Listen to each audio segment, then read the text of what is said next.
선생님, 근데요, 열알기에 보면 장보기 같은 하인들도 데노메나라라 그러고 여기서 태어나기 싫다고 하고 노린내 난다고 하잖아요. 병자호란 끝난 지 150년도 넘게 지났는데 왜 청나라 사람들을 싫어하는 거예요?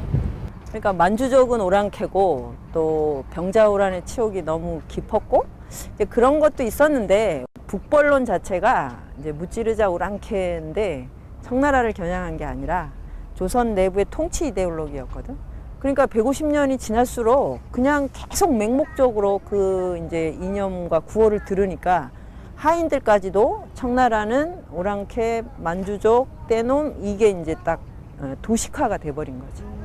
그래서 이제 자동적으로 그런 반응이 나오게 된 거예요.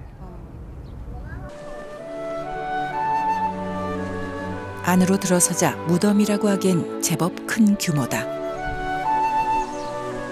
성종이 그의 아버지 청태종을 위해 8년 넘게 조성했다고 하는데 그 부지만 18만 제곱미터에 달한다. 이제 중원의 패권자는 청나라임을 널리 알리고 싶었던 것이다. 하지만 병자호란이 끝나고 140여 년이 지난 연암 박지원의 시대, 조선에서는 여전히 청나라를 치자는 북벌론이 팽배해 있었다.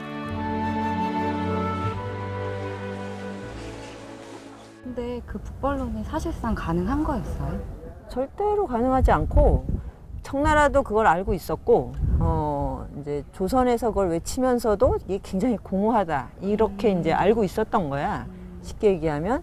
근데 그렇게 하면서 이제 청나라 문명과 이렇게 단절을 하니까 이제 연안과 그의 이제 그 일군의 지식인들이 북학이라고 해서 청나라의 문명을 배우자 이제는 좀 이제 이렇게 생각의 전환을 이루었던 거지. 다시 능을 나서던 길, 우리는 이색적인 광경과 마주쳤다. 조금이라도 낯설고 새로운 풍경을 만나면 연암은 그것을 세세히 열알기에 기록했다. 명분보다 실리, 배울 것이 있다면 비록 오랑캐의 나라더라도 배우자는 것이 연암을 비롯한 북학파의 입장이었다. 然后呢，他就在故宫前面，就离我们这地方很近，住在这儿。旁边有几个四川人，中国南方的人，秀才开的古董店，卖古玩字画的。他们就跟他们成了好朋友。因为朴子元他这个汉字这个写得很好，不会说汉话，但是用字跟他聊。然后呢，这些这个汉族的秀才啊，还很这个崇拜朴子元的书法，然后还很多人就求他个写字。 심양에 머무는 동안 연암 박지원은 밤마다 가게를 찾아다니며 그곳 상인들과 필담을 나눴다. 우리는 종이를 앞에 두고 글씨를 써가며 필담을 나눴다.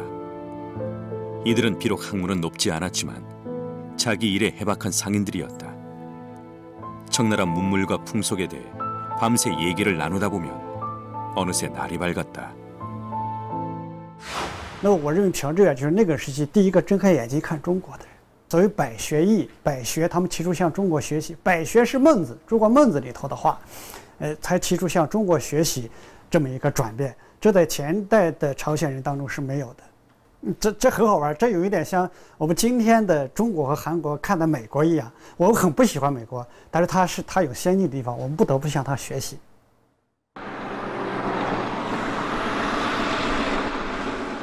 심양을 지나면서 다시 끝없는 요동벌판이 펼쳐진다. 차로 달려도 지루하기만 한 이 길을 연암 박지원 일행은 한여름 뜨거운 떼약볕을 맞으며 줄곧 걸어야만 했다.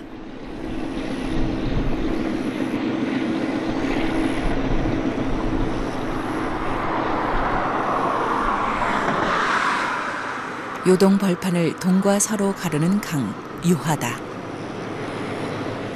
중국 7대 강으로 손꼽히는 유화는 그 길이가 장장 1400km.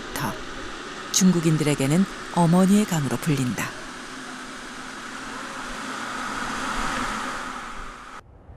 제 뒤로 보이는 이 강이 사방 1200리에 달한다고 하는 요양벌판의 동과 서를 가르는 유화의 한 지류입니다. 연암은 심양을 떠나 말을 달려서 무려 열흘 만에 산해관에 도착합니다. 그 달리는 말 위에서 탄생한 것이 연암의 그 유명한 삼류선비론입니다. 달리는 말 위에서 탄생한 삼류선비론. 그것은 세상의 통념을 뒤집는 연암 박지원이 꼽은 중국 최고의 장관에 대한 글이다. 나는 삼류선비지만 감히 말하리라. 중국 제1의 장관은 저 기와 조각에 있고 똥덩어리에 있다. 대체로 깨진 기와 조각은 천하에 쓸모없는 물건이다. 그러나 민가에서 담을 쌓을 때 깨진 기와 조각으로 물결 무늬를 만든다. 동어줌은 아주 더러운 물건이다. 그러나 걸음으로 쓸 때는 금덩어리라도 되느냐 아까워한다. 왜 청나라가 오랑캐이 나라인데도 백성들이 저렇게 우리보다 훨씬 더 부유하고 잘 살까? 이런 것들에 이제 관심을 가지게 되는 거죠. 그렇게 봤을 때 그런 어떤 틀에 박힌 것들에서 벗어나서 그 기와 조각이라든지 똥덩어리라든지 이런 정말 하찮은 것들에서 어떤 그 생기 넘치는 어떤 실용성 이런 것들을 발견한 것 같습니다. 조선의 입장에서 보면 그 조선이 만든 틀에서 벗어나는 선비들이야말로 삼류선비였지만 연암 박지원이 보기에는 그런 삼류선비들의 다양한 생각과 비록 하찮게 보이지만 그런 창조적인 생각들이 앞으로 조선이 나아가야 할 어떤 새로운 세계를 만드는 밑거름이라고 생각했던 것 같아요. 유화를 지나 명청교책의 격전지로 들어선다. 요녕성에 위치한 흥성, 명나라 초기에 축성된 성으로 영원성이라고도 불리는데 세월의 흔적이 느껴지는 성 중앙의 종고로와 동서남북 4개의 성문과 성곽이 비교적 원형 그대로 남아있어 중국 4대 고성 가운데 하나로 꼽힌다.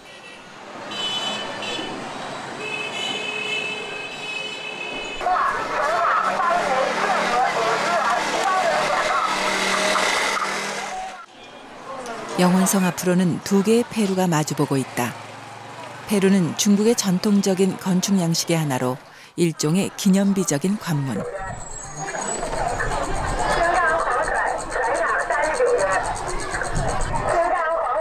그래서인지 그 모습이 웅장하고 문을 장식한 조각들도 섬세하고 정교하다.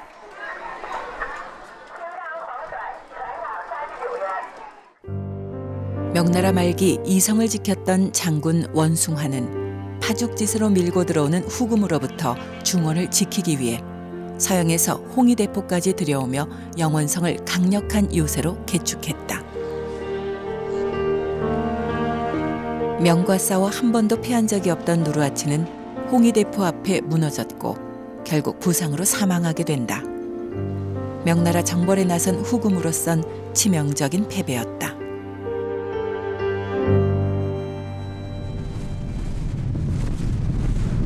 중국을 상징하는 만리장성은 동쪽으로 바다를 만나 멈춰선다. 발해만에 위치한 노룡도다.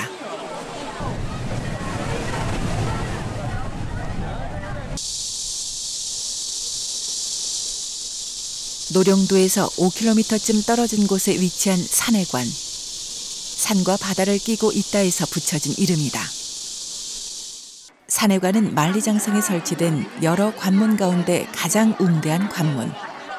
천하제일관이라는 이름은 거기서 유래됐다.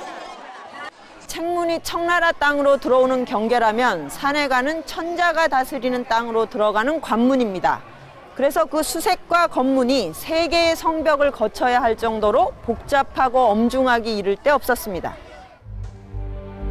중국의 상인과 길서는 모두 성명과 사는 곳, 진입 물건의 이름과 수량을 등록하는데 만약 거짓이 드러나면 조처가 엄격하게 짝이 없다. 수비들은 모두 만주족인데 붉은 일산 아래 파초선을 들고 앉아 100여 명의 칼찬 병사들에 둘러싸여 있다.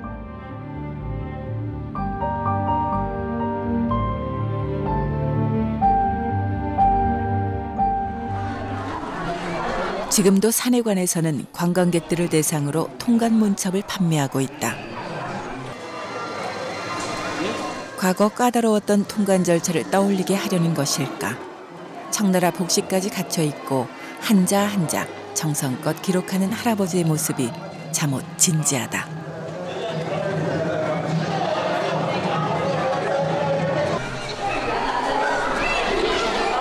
재미삼아 해본 일인데 막상 통관 문첩을 받아보니 비로소 산회관에 들어설 수 있는 자격을 얻은 듯하다.